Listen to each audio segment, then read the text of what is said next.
Bueno, pues vamos a hablar de unas elecciones que se celebran el martes y de un país que también está metido en muchos conflictos bélicos en el que se producen muchas muertes, como es Estados Unidos.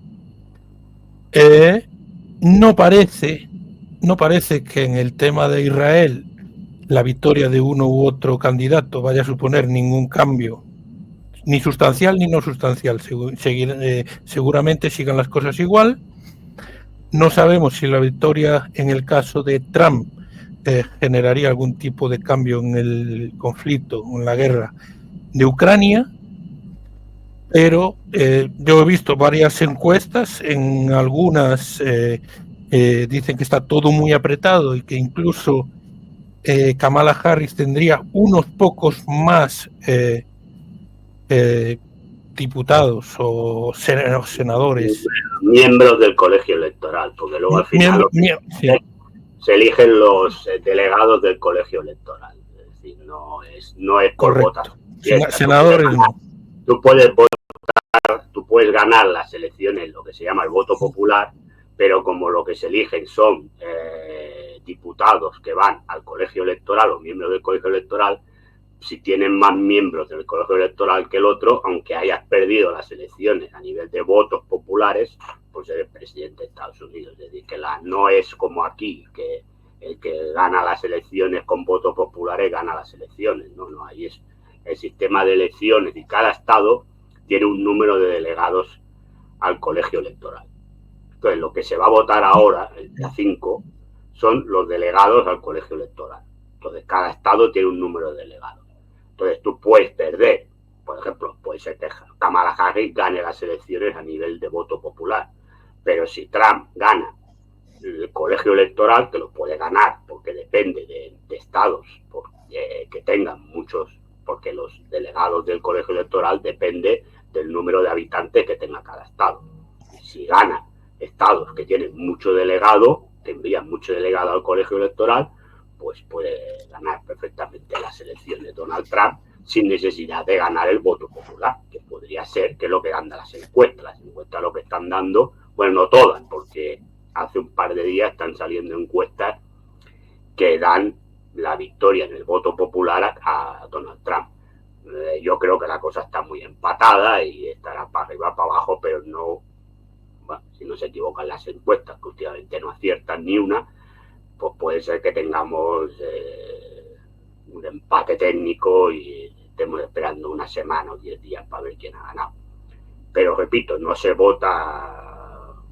Sí, también luego se votan congresistas y tal, senadores en algún estado. Congresistas y senadores. Pero lo que se elige fundamentalmente para ser presidente de Estados Unidos son los miembros del colegio electoral federal, que son los que dan, los que luego votan por el presidente, quién va a ser presidente de Estados Unidos. Entonces, por eso se está hablando que hay 3 estados claves, que son Michigan, Chicago y Pensilvania, porque estos tienen mucho delegado electoral y según donde caigan, pues pueden decantar la victoria hacia un lado u otro en el colegio electoral, que es lo que al final te interesa para ganar las elecciones en Norteamérica. Bueno, allí es un poco diferente. Los representantes de cada estado representan al estado un poco más que al partido. Digamos, aquí son meros números del partido que votan en el Congreso lo que manda el partido. Allí representan un poco más a los ciudadanos de ese estado. De aquella manera, en la teoría. En lo esencial. En la teoría. En lo esencial después. Luego las cosas. Una vez metido, nada de lo prometido, como decía aquel. Sí. Bueno, he leído el otro día un hombre que fue muy importante en el Partido Republicano, gobernador de California, Arnold Schwarzenegger, ha pedido el voto para Kamala Harris. Bueno, él estaba, no sé si está casado todavía, estaba casado con una sobrina de Kennedy. Bueno, a ver, es verdad siempre, que durante su época de gobernador de California, siempre mantuvo buenas relaciones con los demócratas, con los que llegó a importantes acuerdos, incluso metió en su gobierno a gente que era más demócrata que republicano. Sí, sí, no, y además hay una cosa clara, lo que es el establishment del Partido Republicano se han decantado a favor de Kamala Harris. Digamos que el Partido Republicano, digamos que Trump, todo lo que lleva a Trump y todo lo que eso está bastante alejado de lo que es el establishment de toda la vida del histórico Partido Republicano. Entonces es normal que muchas figuras del Partido Republicano estén defendiendo a Kamala Harris. Más allá de Schwarzenegger, que bueno, tampoco es americano porque es austriaco, y el tema es que bueno, en cosas que defendía, él estaba más de acuerdo con ese establishment del Partido Republicano que representaba a Ronald Reagan, ¿no? Que siempre se ha declarado admirador de la presidencia de Reagan, pero es cierto que siempre ha tenido, es decir, en América las diferencias políticas no están tan marcadas como aquí. Es decir, una persona que sea republicana puede pasar al Partido Demócrata y una que sea demócrata puede pasar al Partido Republicano sin mucho problema. Bueno, aquí también. No sería, aquí hacen no sería acertado.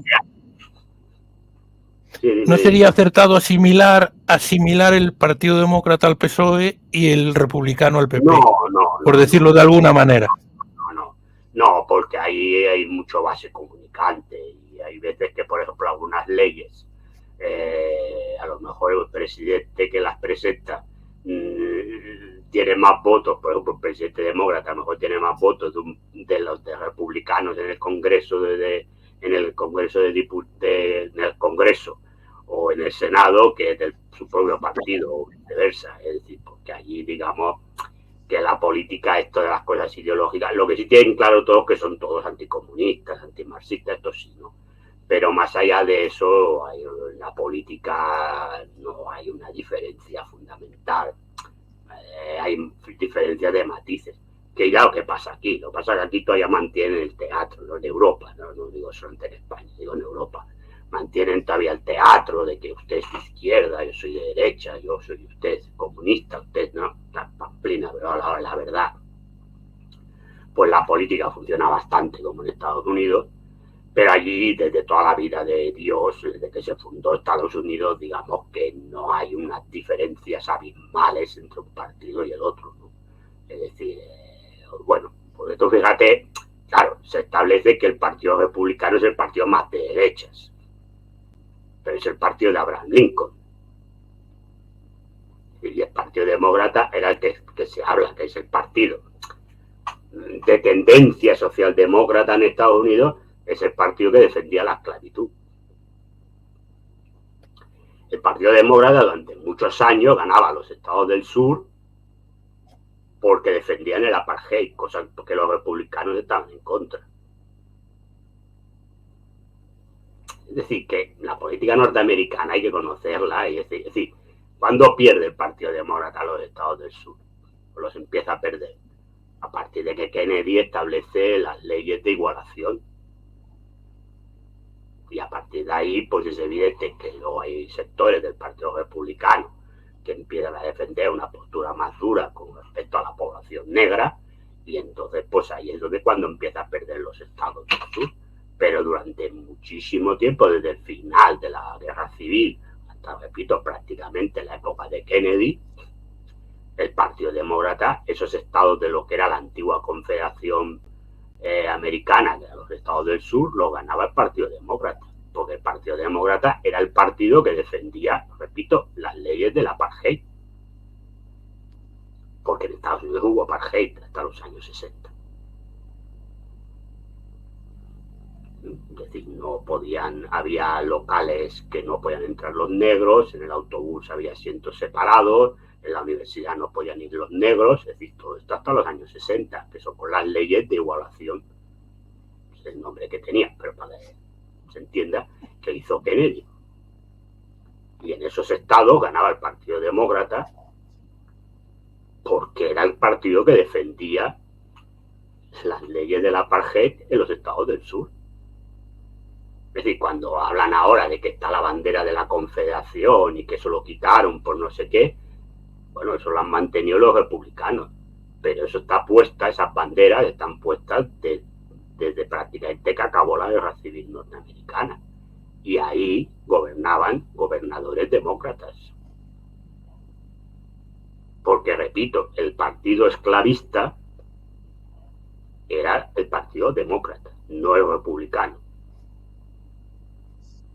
Abraham Lincoln, que lo saca todo el mundo, incluso mucha progresía europea, como el Liberador, el no sé qué, no sé cuánto, no era del Partido Demócrata, era del Partido Republicano.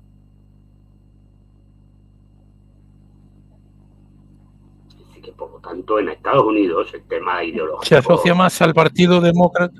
Sí, sí. Bueno, es verdad que últimamente, es verdad que a Sí. partir de los años 70 o así, pues es verdad que el Partido Demócrata fue tomando políticas, si tú quieres, inspiradas, pero muy a lo lejos, pero un poco más inspiradas, sobre todo a partir de Kennedy y tal, pues inspiradas en una socialdemocracia europea, pero muy a lo lejos. Tampoco, a ver, nunca han defendido la socialdemocracia europea, digo, para situarla cronológicamente o temporalmente, a una socialdemocracia como la de Olof Palme en Suecia, o la de Willy Brandt o Helmut Schmidt en la República Federal Alemana.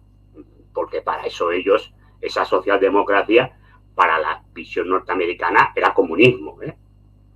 Pero sí es verdad que tomaron algunas ideas y luego es verdad que ahora son los representantes, pues, de todo este movimiento woke de la payasada, ¿no?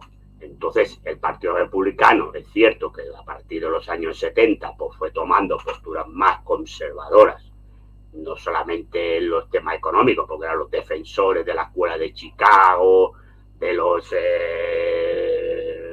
Friedman, de los Chicago Boys, de Milton Friedman y toda esta gente, y después con políticas sociales más duras, ¿no? Y es cierto que, bueno, pues ahora, digamos que son las...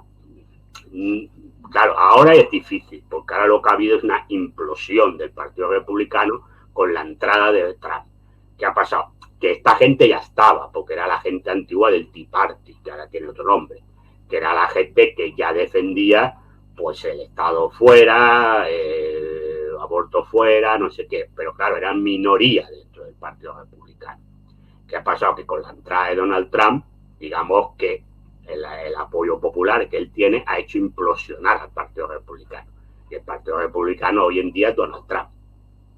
Entonces, las élites, el establishment de toda la vida, que han estado mandando toda la vida en el Partido Republicano, porque al final ahí eso son sagas, porque igual que hay la de Kennedy en los demócratas, pues está la saga Bush en el Partido Republicano y demás, gente que lleva 20.000 años allí viviendo de la historia, pues esta gente ahora apoya a Kamala Harris, pero por un tema de establishment político, es decir, intereses políticos, porque es evidente que Donald Trump, que es lo que es, no es ningún revolucionario, no es Lenin, no es el partido bolchevique, no es nada de eso, pero es un antisistema dentro del sistema norteamericano. Cuando yo le digo es antisistema, no es un antisistema como yo, es en los parámetros de la política norteamericana, Donald Trump es un antisistema. ¿Por qué? Porque es un señor que no cree, por ejemplo, en qué defiende ahora el establishment norteamericano. Pues todo este tema globalista, de la élite globalista, y todo este discurso woke. No, Trump no defiende eso, defenderá otras cosas que le interesarán a él y a los magnates que le apoyen a él, pero no defiende eso.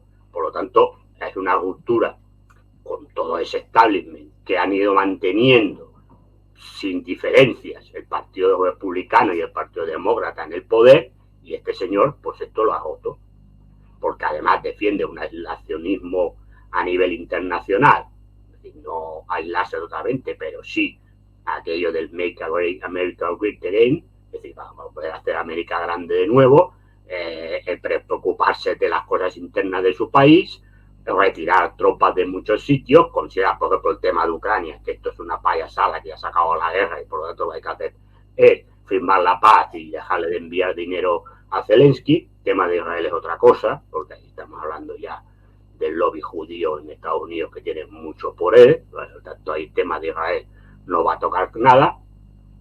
¿Y en la cual es la única coincidencia que tienen los dos? Pues China,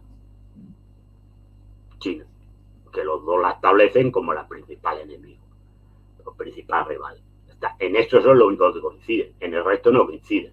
Entonces, claro, Donald Trump es antisistema para todo este lobby armamentístico, para ahora, una vez si gana las elecciones, porque ya la otra vez tampoco le dejaron hacer muchas cosas, si gana las elecciones esta segunda vez, podrá hacer todo aquello, y para lo que nos interesa más a los europeos y a la gente de fuera, en política exterior, como está diciendo, o no. Esta es la pregunta. Es decir, esta es la pregunta. Una cosa está clara, pues hablar de los dos conflictos que hay ahora. El tema de Israel no va a cambiar absolutamente nada, porque, a ver, cuando se dice, no, que si ganara Harris, no, Harris está haciendo ahora el paripé porque tiene miedo de que las minorías raciales, y especialmente las musulmanas, que hay zonas, sobre todo en el estado de Michigan, que hay mucha minoría musulmana, no le vote. Y entonces pueda perder las elecciones. El día 6, si ella es la vencedora de las elecciones, el día 6 Netanyahu tiene carta blanca para hacer lo que le dé la gana. Bueno, dejar hacer con lo que ha hecho hasta ahora. En Irán no va a poder seguir bombardeando ni los pozos petrolíferos ni los centros de investigación nuclear, porque eso Estados Unidos no lo quiere. Pero más allá de eso, luego lo otro puede hacer lo que le dé la gana sin ningún tipo de problema. Y con Trump lo mismo. Sí, es decir, Ucrania, es decir, tenemos claro que si gana Harris va a continuar en la misma película o no, porque ya parece también que la gente empieza a estar harta.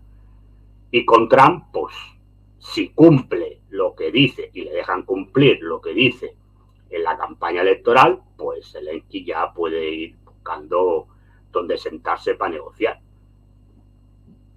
Esta es la duda. Y luego, pues bueno, vamos a ver en otras partes del mundo qué hace o deja de hacer. Pero este es el tema. Bueno, pues veremos. No lo sé, porque como según están todo tan igualado, pues veremos el día 5 quién gana o deja de ganar.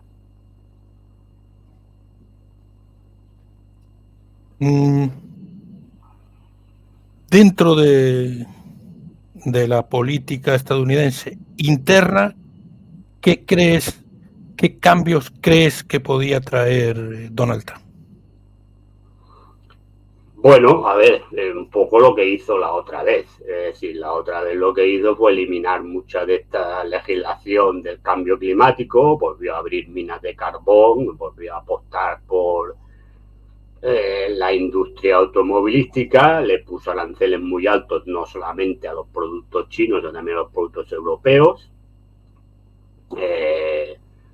Y supongo que recortará impuestos, que es un poco lo que hizo la otra vez. Es decir, esto para intentar revitalizar la economía, que estos días ha vuelto a dar señales no muy halagüeñas, ¿no? Entonces, supongo que esto es lo que hará. Bueno, el tema de la inmigración, pues tampoco hay mucha diferencia, porque Biden, que entraba, pues que iba a ser la maravilla del mundo mundial, pues ha mantenido las políticas migratorias de Donald Trump.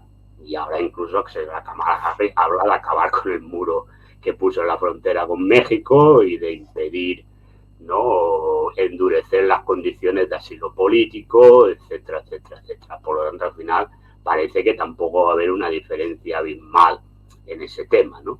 Y yo creo que va por ahí a nivel de política interna. Hombre, es verdad que, por ejemplo, va a eliminar o la ley del aborto libre, no sé si dejaría algo o no, pues esto es lo que está diciendo. Bueno, habrá que ver un poco lo que siguió la política que hizo en la primera legislatura.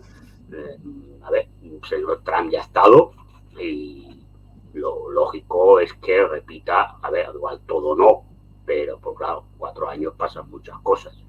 Pero lo lógico es que las líneas generales, las líneas maestras, de lo que vaya a hacer en política interior sean las mismas que hizo en los 4 años que estuvo.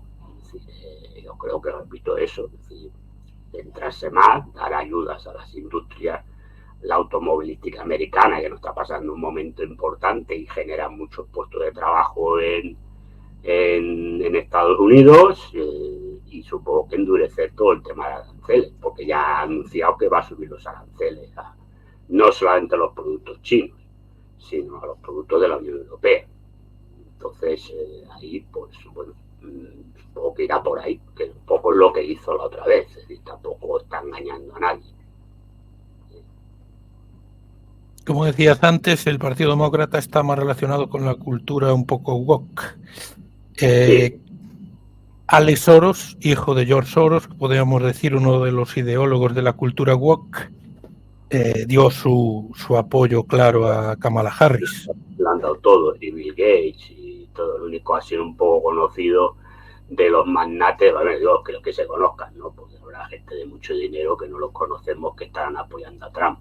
Ha sido Elon Musk, que es el que es dueño ahora dueño de Tesla, que es el dueño de X o Twitter, como le quieres llamar, le queda llamar a la gente.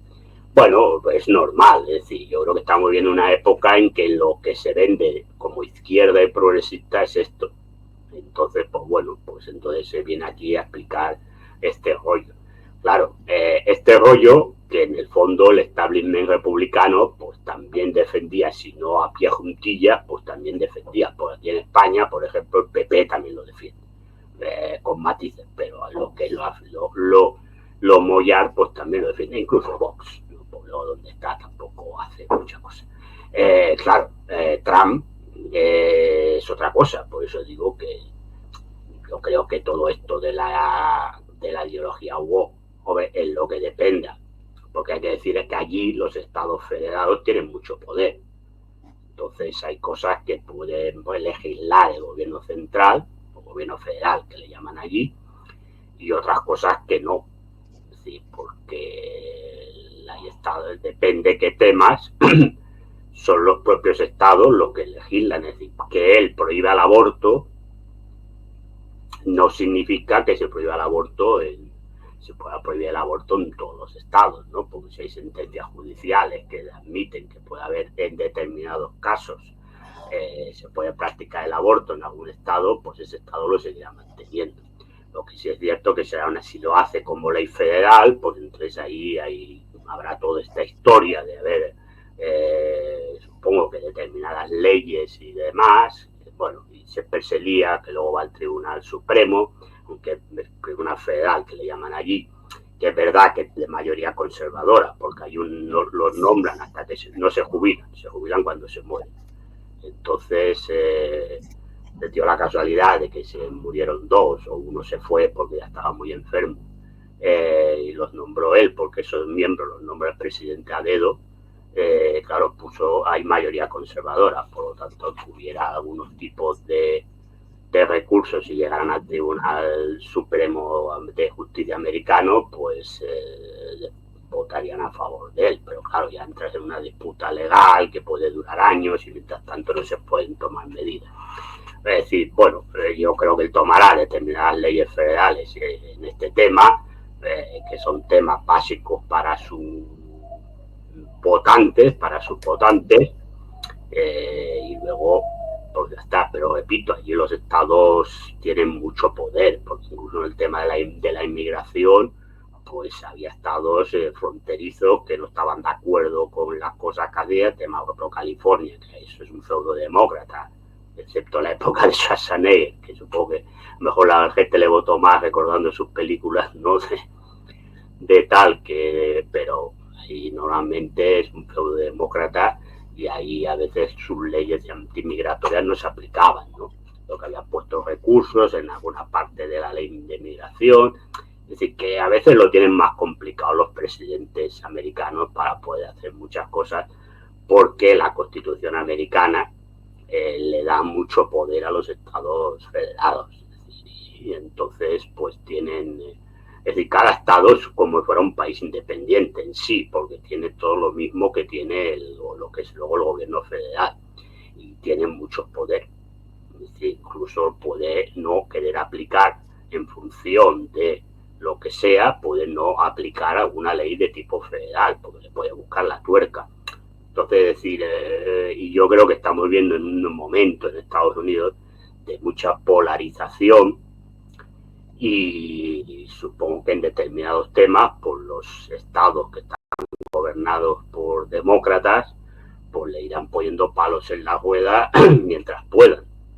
Entonces habrá cosas que las podrá aplicar, habrá cosas para todo Estados Unidos, habrá cosas que solo las podrá aplicar en principio en los estados donde gobierne el Partido Republicano, y en otros pues tendrá que batallar pues legislativamente, ¿no? Este es un poco el tema en lo que corresponde. Hay que decir que el gobierno federal allí donde sí manda y tal es en la política de defensa, la política exterior y demás, pero luego hay muchas cosas donde el gobierno federal es la última administración que te puedes encontrar, ¿eh? Es decir, que la gente recuerde, claro, eso es que la historia a veces de Estados Unidos la conocemos más por las películas que por leer historia, ¿no? Pues muchas veces la historia de Estados Unidos aquí no se explica. Pero el FBI, que lo vemos en muchas películas, se crea porque el tema de la policía era competencia única y exclusiva de cada estado. Y entonces había el problema de que, bueno, criminales o los gángsters o no sé qué pasaban de un estado a otro. Y entonces, si habían cometido un acto delictivo en un estado, si pasaban a otro, pues no había autoridad porque la policía o los jueces de aquel estado no tenían competencia. Entonces, para que eso no ocurriera, se crea el FBI, fue la época de los gángsters. Y esto se crea como una policía nacional, para que la gente no se entienda. Y entonces se estableció una serie de crímenes o de delitos que son federales. Entonces, si a una persona se la comete algo que es federal, es competencia del FBI, es decir, la policía del país, del estado o de la localidad le puede detener, pero el caso es de federal y entonces se le puede detener en cualquier parte de Estados Unidos. Pero eso pasó en la época del gangsterismo. El FBI, que la gente piensa que está desde el principio, no, el FBI se crea en los años 20 por el problema del gangsterismo. Porque los gángsters cometían no sé qué y cuando de esto se iban al estado de al lado y operaban desde el estado de al lado. Es decir, y esto se hizo, por eso se crea el FBI. Es decir, por eso digo que Estados Unidos es un estado que cada estado es casi como un país, funciona como un país independiente. Entonces hay muchas cosas que los presidentes de Estados Unidos pueden hacer y otras que no pueden hacer. Porque hay legislaciones que chocan con la legislación del estado federado que corresponda. Es decir, el aborto, en principio, Biden, cuando entró Biden, es decir, estaba prohibido porque Trump lo prohibió. En cambio, había estados federales que gobernaban los demócratas que no prohibieron el aborto. Y entonces, ¿qué se hizo? Pues se hizo que cada estado votaba si aceptaba el aborto o no, legalizaba el aborto o no. Entonces, en Estados Unidos, en estos momentos, hay estados donde abortar es ilegal. En algunos abortar de cualquier tipo es ilegal, salvo que el médico lo determine por problemas X.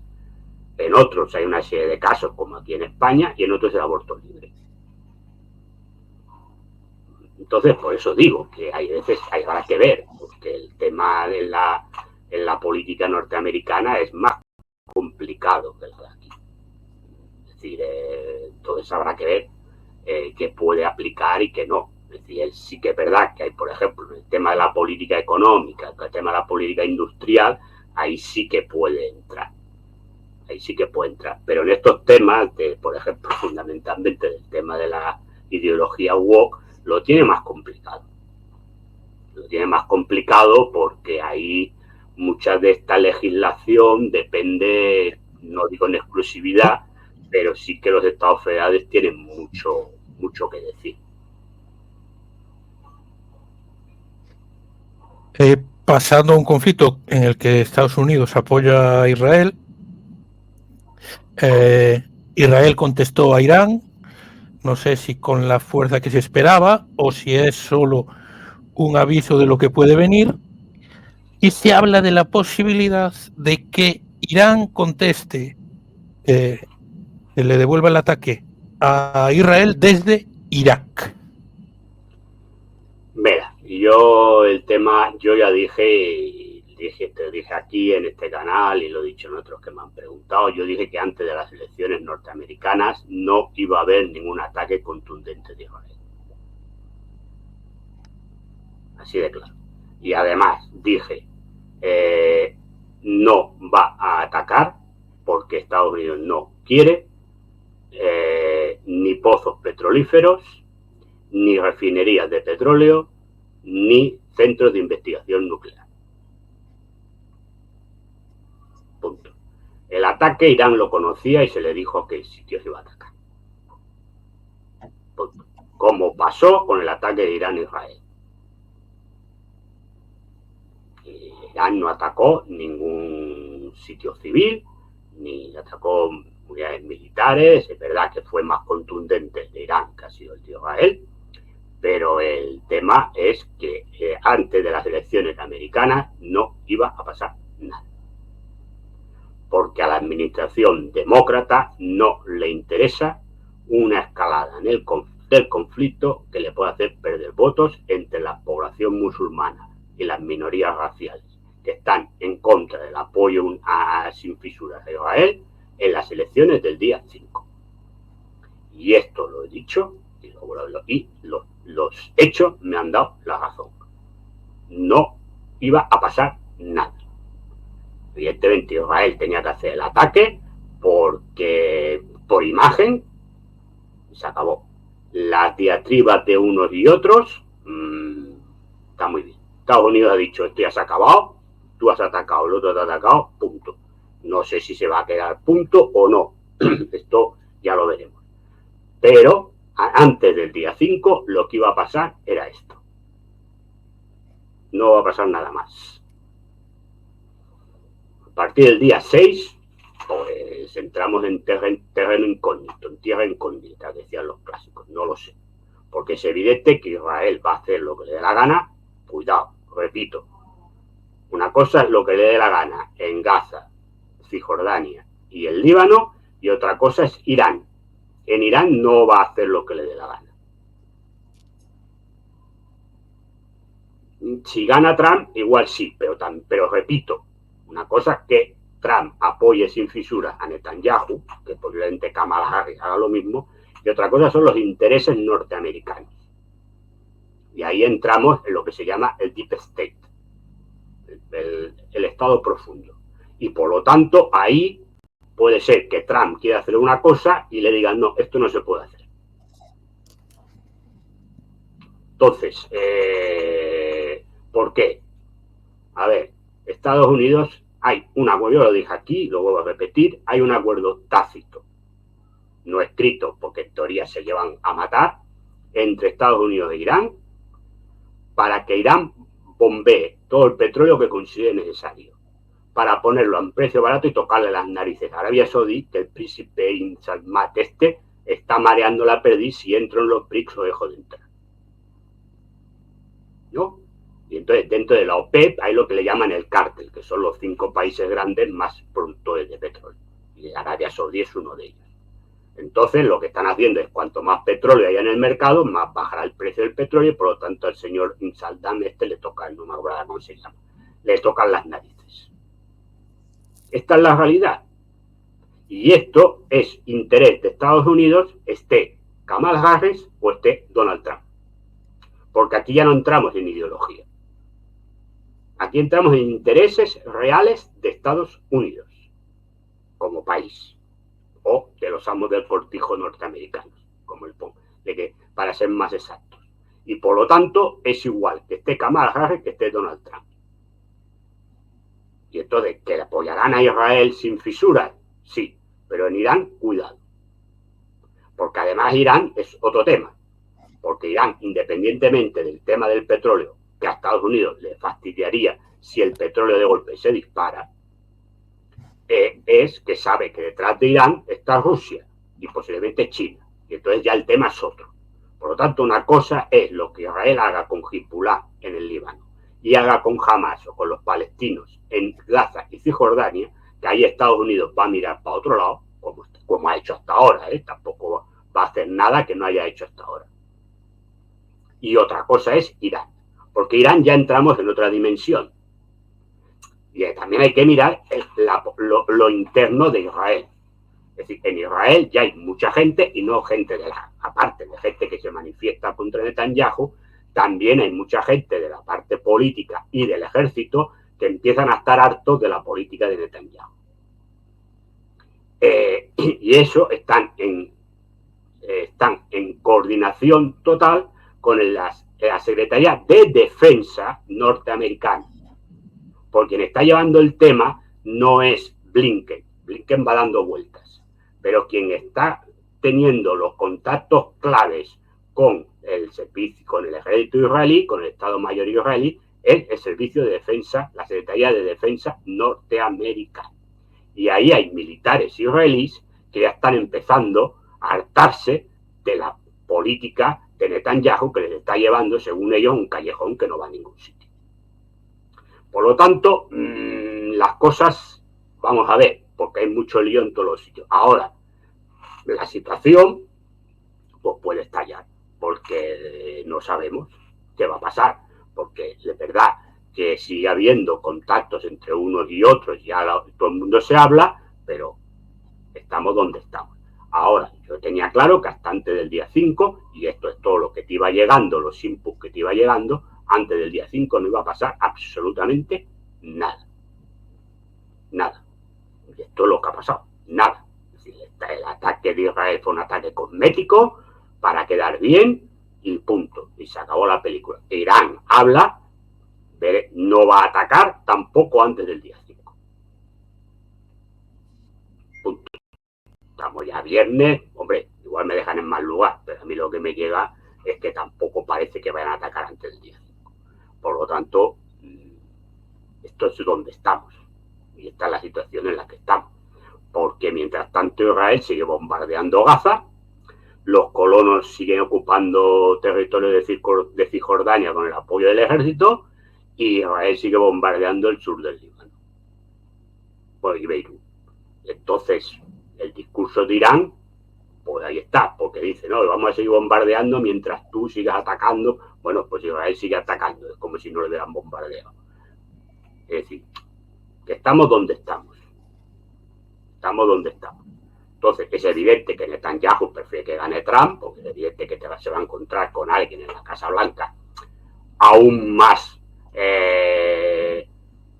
defensor de él, porque el problema que tiene ahora, o ha tenido hasta ahora, es que encima a Biden le cae mal, ¿no? Le cae mal, porque lo considera un impresentable, que es lo que es, pero claro, no le puede cortar con él por la importancia del lobby israelí. Es evidente que si llega Trump, pues va a tener un feedback, que se dice ahora, pues mucho más favorable que el que tiene con Biden. Pero el apoyo va a ser igual, si no vayamos a esperar. Porque al final, repito, hay cosas que son de intereses nacionales norteamericanos. Y por lo tanto, quien esté en la Casa Blanca, eso no se va a tocar, porque esos son intereses nacionales que Estados Unidos considera vitales. Y si no se le va a permitir, no se le ha permitido hasta ahora bombardear los pozos petrolíferos, por mucho que diga Trump de que si él gana va a bombardear los pozos petrolíferos, hombre, igual pudiera ser, pero a mí me cuesta mucho que todo ese lobby que manda mucho, y algunos le han apoyado en la campaña, pues estén apoyando en la campaña, en las donaciones, le vayan a dejar hacerlo. Le vayan a dejar hacerlo. ¿No? Entonces, porque también dijo cosas la otra vez a nivel de política exterior que no las pudo hacer cuando entró. ¿No? Porque él habló 20.000 veces de que Estados Unidos iba a ir de la OTAN porque no servía para nada, y no salió de la OTAN, ¿no? Porque le cogieron por ahí y le dijeron, no, que la OTAN a nosotros, aparte de que los controlemos, estos nos compran muchas armas, ¿eh? Y aquí hay dinero y puestos de trabajo. Y se acabó la discusión, sí, hizo que si no iba a defender a la gente porque no pagaban, dejaban de pagar, pero Estados Unidos no es necesario de la OTAN, no la disolvió. Por lo tanto, es decir, una cosa es lo que diga en campaña y otra cosa, si se sienta de nuevo en el despacho Oval, habrá gente que le dirá, mire, esto no. Como decía Pujol, yo no toca. ¿Eh? Porque es así. Porque hay unos intereses que son intereses que están por encima de la ideología del que se sienta en el despacho Oval. Por eso digo que habrá que ver. Una cosa es lo que dice y otra cosa es lo que pueda hacer. O lo que le dejen hacer. Igual que en el tema de Ucrania. Una cosa es lo que él está diciendo. Y otra cosa es cuando si gana, le dejen hacer. Porque ahí hay unos intereses económicos de lobbies, de fondos de inversión, etcétera, etcétera, que tienen unos negocios ahí. Y a lo mejor no les interesa que él llegue y diga, no, yo me voy y esto pues lo ocupa. Porque hay terrenos que en estos momentos Zelensky ha dado a fondos de inversión. Claro, si esos territorios, en un territorio de paz o lo que sea, se lo queda Rusia, pues ahí nos quedamos a dos velas, ¿eh? Entonces, por eso digo que una cosa es lo que diga y otra es lo que le dejen hacer. Que esa es otra.